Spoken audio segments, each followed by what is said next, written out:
This is Atlantic City, a barren, creepy, and forgotten resort town on the Jersey Shore, dominated by empty lots, surface parking, decrepit houses, and monstrous failing casinos. With occasional glimpses of better times, this city may be the most depressing in America, and a true encapsulation of the postmodern world. Declining population, high crime and poverty define this former gem of the mid-Atlantic, a continued freefall from grace, because this was Atlantic City.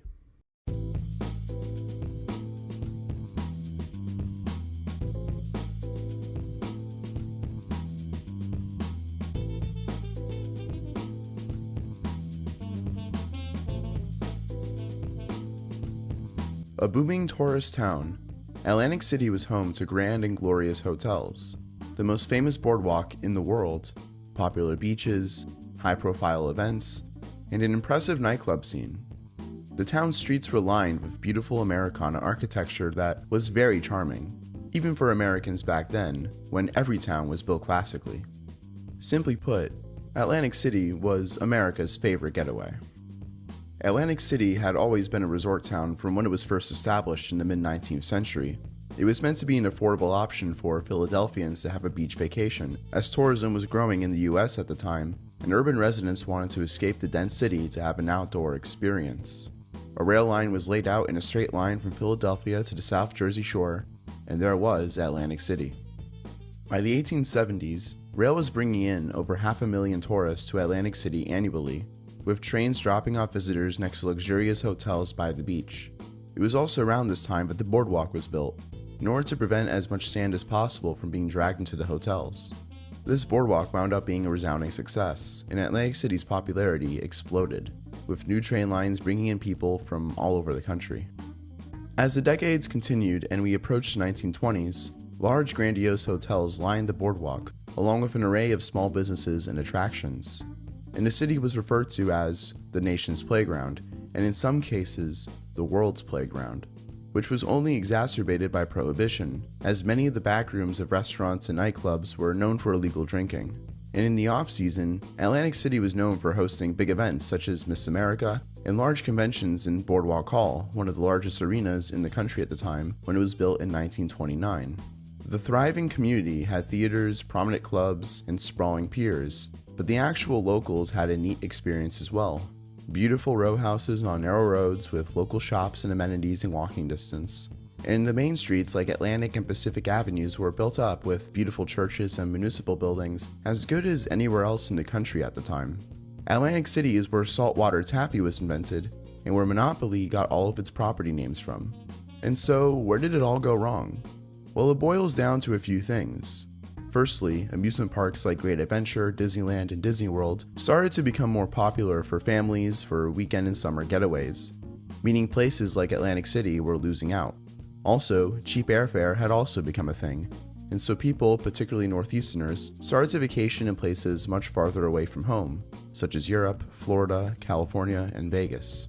Additionally, once the car became the primary mode of travel rather than rail, Atlantic City had to adjust and hence raised many of its tight-knit blocks to make way for parking lots, which, as we discussed several times on this channel, seriously ruptures the vitality and enjoyability of places. But what the rise of individual car ownership and a rising middle class of the mid-20th century also meant was people's outdoor vacations were now in much more remote locations, perhaps in vacation homes or timeshares. On top of this, suburbanization also meant that many of the residents fled Atlantic City for a larger house and a longer commute, meaning whatever wealth the casinos generated no longer trickled down to Atlantic City directly, but more so to the far-out suburbs. All of this new competition meant Atlantic City had to expand beyond its original model, and so it went from being a beach resort town to a casino town, with gambling becoming the new bread and butter, taking a page out of the Las Vegas playbook, essentially trying to become the Vegas of the Northeast. And on the beach. Not a bad idea on the surface, but ultimately, it didn't work out. Atlantic City's beautiful ornate hotels made way for ultra-modern casinos with no redeeming aesthetic qualities, shifting Atlantic City from a picturesque beach town to, well, Vegas with water. And while this was sort of the goal, as I had mentioned, I think it's fair to say that it went down that route far too literally. These buildings were obnoxiously out of place and made the town feel eerie, and the disrespect these developments had on Atlantic City's cultural heritage doesn't take a history buff to notice and be repulsed by. It looks and feels forced and inauthentic. Simply a lesser version of what already exists elsewhere. To be fair, there was a bounce back period in the 80s when Atlantic City initially went down this gambling direction, but as Vegas only grew exponentially in popularity and gambling became legal throughout the country, Atlantic City missed out once again. And the casinos have largely now failed. And now, rather than having a city that, yes, is a shell of its former self, but at the very least retains the charm and aesthetic of what once was, giving hope for a possible return to glory or at least some rejuvenated spirit, instead you have a city a shell of its former self that's more than half empty, and with dystopian-like skyscrapers dotted around where great buildings once stood. It's severely underappreciated in America just how insane and dramatic this is. This is how Atlantic City has transformed over the years.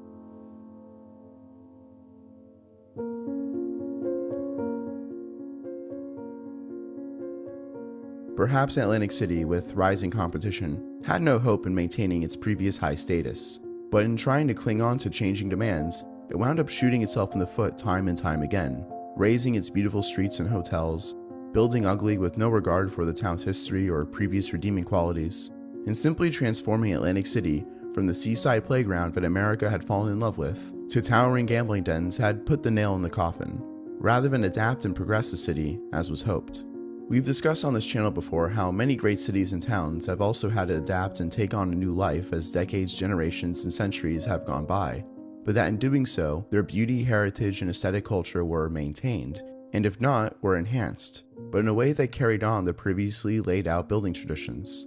This can refer to Venice no longer being a financial hub, but still a thriving tourist destination, London rebuilding itself after the Great Fire, Haussmann building the great boulevards of Paris, or San Francisco moving away from shipping and into technology.